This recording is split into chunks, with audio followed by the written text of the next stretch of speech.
Yeah, but I think everybody got that from Comedy Central specials. Like, you had to be like Kevin Hart. Like, there's only a few guys who did Netflix, or excuse me, Comedy Central specials and just took off after 2000. You know, it was like later, like when you get to 2012, 2014, now you're dealing with streaming services, you're dealing with other things, and you just don't have as many people watching. And it's also, you got commercials, which is the death of comedy. Mm-hmm. You're doing these 7-minute chunks. Netflix has commercials now, Joe. Isn't that wild? Yeah.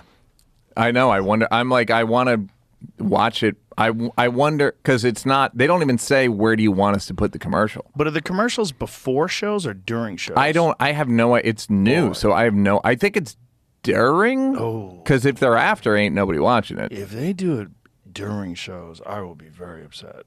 I've heard that Shonda Rhimes and some of the people that have shows on there are like a little bit pissed about that. It's like part of the reason they went to Netflix is because they wanted the just shit to play the way they wanted to play. Which I get.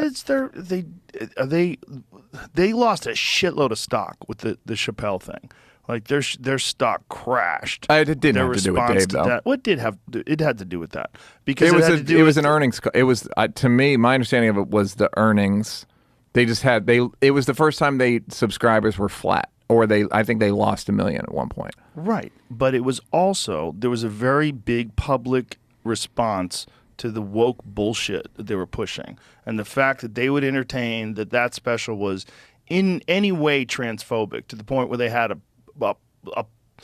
apologized to people for this, what was essentially like a love letter to a dead friend of his. And to pretend that it was transphobic was fucking nonsense. And a lot of people were upset about it. I think it had, and then Elon Musk talked about how so much of it was unwatchable. It was the number one. Elon Musk talked about how it was unwatchable, the woke bullshit that's on there. There was a narrative. And that was exactly the time where it crashed. Exactly the time where the stock crashed.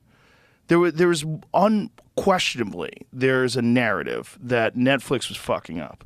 And then there was Cuties, that fucked up show that they did about little kids twerking and shit. One of my favorite shows. That is.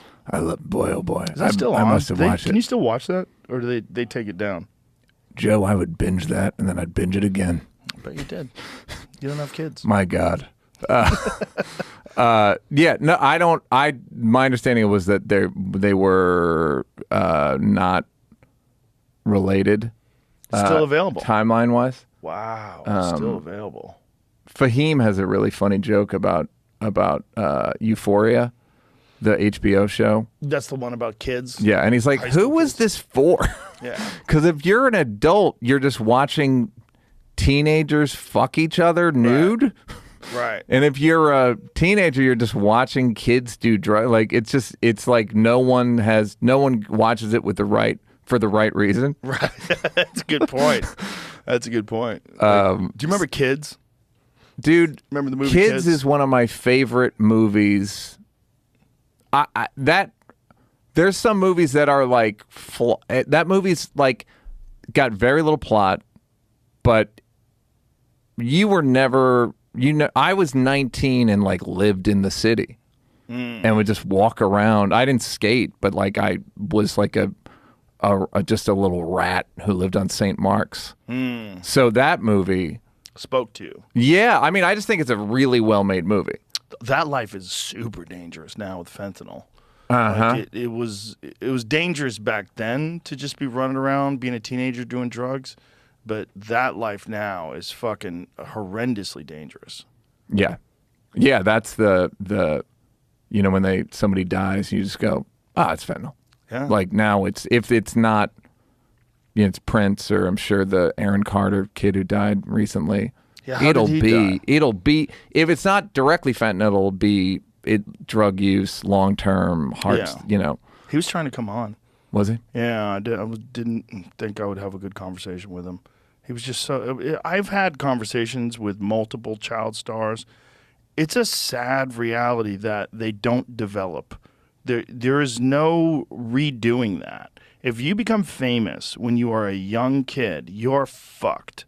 You're absolutely fucked. Always. Like maybe Jodie Foster, I've never talked to her, but she seems pretty balanced. You Seems have fine. to. I think you have to decide.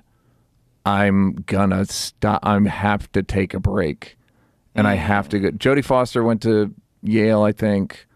The girl from Harry Potter went to school. If you make a concerted effort To do something else. and you have, and this is a big one, you have to hope your parents didn't fuck you monetarily. Yeah. Whew, I have a friend who was a child star. He found out late in life that his parents stole like $6 million from him. Yeah.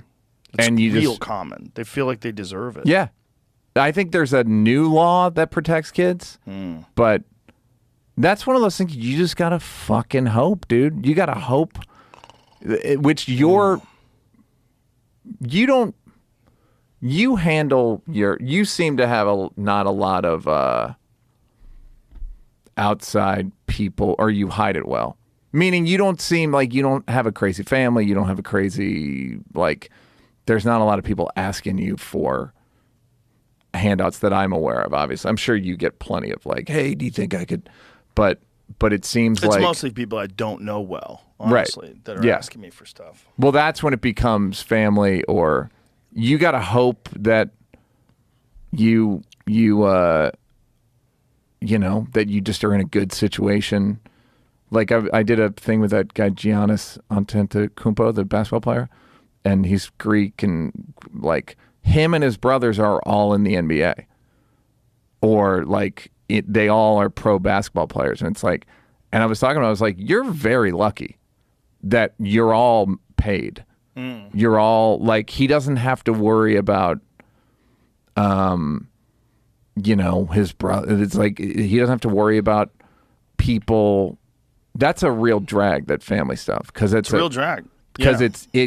you feel bad. You feel bad if you don't give it to them, and you feel bad if you do give it to them. Well, here's what happens. You never are even anymore. You're never just two people talking. There's always someone who wants something from you. Yeah. And they're angling towards that, and maybe they're not doing it today, but maybe they're doing it and setting you up for something they want to do in the future, and you sense it, and you recognize that the conversation is very slanted. It's not a normal conversation, and that becomes really sad for people.